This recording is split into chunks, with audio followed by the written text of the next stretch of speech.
रात के 3 बजे 1 मिनट पर आदित्य की आंखें खुल जाती थीं। हर रात बिल्कुल वही समय। वो अपनी घड़ी देखता और सिहर जाता। कमरे में एक अजीब सा भारीपन था, जैसे कोई अदृश्य उपस्थिति हो। उसका दिल तेजी से धड़कता, पसीना छूटता और अगले 2 घंटे वो बिस्तर पर करवटें बदलता रहता। कभी कभी लगता जैसे कमरे की हवा भी रुक गई हो और एक अजीब सी खामोशी उसे घेर लेती थी। आदित्य एक सफल इंजीनियर था। उसके पास सब कुछ था, अच्छी नौकरी, सुंदर घर, प्रेमी पत्नी। लेकिन पिछले 3 महीनों से यह रहस्यमय जागना उसकी जिंदगी को परेशान कर रहा था। दिन भर वो थका रहता, काम में मन नहीं लगता। ऑफिस में मीटिंग्स के दौरान उसकी आंखें बंद हो जाती और कंसंट्रेशन बिल्कुल गायब हो गई थी। डॉक्टरों ने कहा तनाव है, दवा लो, लेकिन कोई फायदा नहीं हुआ। स्लीपिंग पिल्स भी बेकार साबित हुई। हार कर आदित्य अपने पैतृक गांव पहुंचा। वहां पंडित दीनानाथ रहते थे, जिन्हें लोग बहुत ज्ञानी मानते थे। आदित्य ने अपनी समस्या बताई और कहा, बाबा, मुझे डर लगता है। रात के 3 बजे ऐसा क्या है जो मुझे सोने नहीं देता? क्या मुझ पर किसी बुरी छाया का असर है? कहीं कोई भूत प्रेत तो नहीं? पंडित जी मुस्कुराए और बोले, पुत्र, जिसे तुम डर समझ रहे हो वो असल में विष्णु कृपा है। जिसे तुम बाधा मान रहे हो वो ब्रह्मांड का तुम्हें दिया गया सबसे बड़ा उपहार है। तुम्हारी आत्मा जाग रही है, लेकिन तुम्हारा मन इसे समझ नहीं पा रहा। आदित्य हैरान रह गया। पंडित जी ने समझाया, ये समय ब्रह्म मुहूर्त कहलाता है, रात 3 बजे से 4 बजे तक। पद्म पुराण और मार्कंडेय पुराण में लिखा है कि इस समय सत्व गुण की प्रधानता होती है। ब्रह्मांडीय ऊर्जा पृथ्वी के सबसे करीब होती है। इस वक्त पूरा ब्रह्मांड एक विशेष फ्रीक्वेंसी पर वाइब्रेट करता है। लेकिन मुझे घबराहट क्यों होती है? आदित्य ने पूछा। घबराहट इसलिए है क्योंकि तुम्हारा शरीर और मन उस उच्च ऊर्जा को संभालने के लिए तैयार नहीं है। तुम एक रेडियो की तरह हो जो गलत स्टेशन पर ट्यून है। तुम्हें खुद को उस दिव्य स्टेशन के साथ ट्यून करना होगा। जब तक तुम रेजिस्ट करोगे, तब तक परेशानी होगी। पंडित जी ने आदित्य को एक सरल विधि बताई। जब आंख खुले तो घबराना मत। उठकर ठंडे पानी से मुंह धो लो, एक दीपक जलाओ, फिर शांत होकर बैठ जाओ और सो हम का जाप करते हुए ध्यान करो।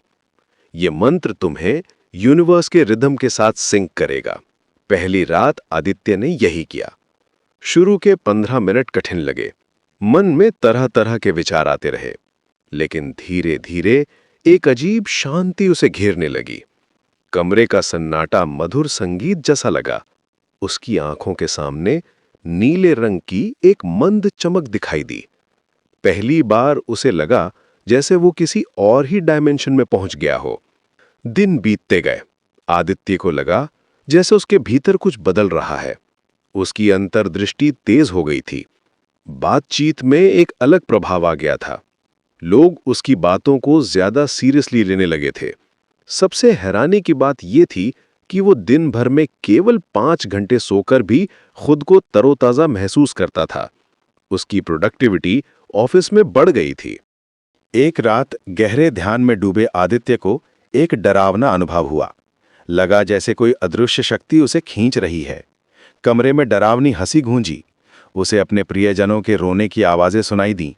तरह तरह के भयानक चेहरे उसकी आंखों के सामने नाचने लगे। वो घबरा गया और ध्यान छोड़ने वाला था। तभी उसे पंडित जी की बात याद आई कि जब प्रकाश बढ़ने लगता है तो अंधेरा अपनी पूरी ताकत से उसे बुझाने की कोशिश करता है। साधना के अंतिम चरणों में मन ही माया बनकर डराता है। ये कोई बाहरी भूत प्रेत नहीं, बल्कि हमारे ही जन्मों के डर और अहंकार होते हैं। आदित्य ने हिम्मत जुटाई और महामृत्युंजय मंत्र का जाप शुरू किया।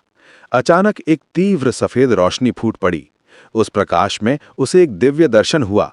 उसे समझ आया कि ये समय का रहस्य था। रात के 3 बजे अहंकार सो जाता है और आत्मा जागृत होती है। जो व्यक्ति इस समय को जीत लेता है वो समय और परिस्थिति का दास नहीं, बल्कि स्वामी बन जाता है। उस रात के बाद आदित्य एक बदला हुआ इंसान था। उसने एक क्रांतिकारी आविष्कार किया जो दुनिया भर में प्रसिद्ध हुआ। उसके घर में एक छोटा ध्यान केंद्र बना, जहां वो लोगों को ब्रह्म मुहूर्त के महत्व के बारे में सिखाता था। हर वीकेंड उसके घर में स्पिरिचुअल सीकर्स का जमावड़ा लगता था। आज आदित्य हर रात 3 बजे कृतज्ञता के साथ जागता है। वो जानता है कि रात का ये तीसरा पहर ईश्वर का दिया गया वो गुप्त द्वार है जिसे पार करते ही मनुष्य मृत्यु से अमृत की ओर बढ़ जाता है। वो अक्सर कहता है, रात के 3 बजे नींद खुलना कोई संयोग या डरावनी घटना नहीं है। ये ब्रह्मांड का आपको दिया गया एक संदेश है। उस वक्त पूरी दुनिया सो रही होती है, लेकिन ईश्वर ने आपको जगाया है, कुछ बड़ा करने के लिए, कुछ बेहतर बनने के लिए। आदित्य की कहानी हमें सिखाती है कि जीने और जीवन में कुछ अर्थपूर्ण करने के लिए प्रतिदिन एक नया अवसर देती है।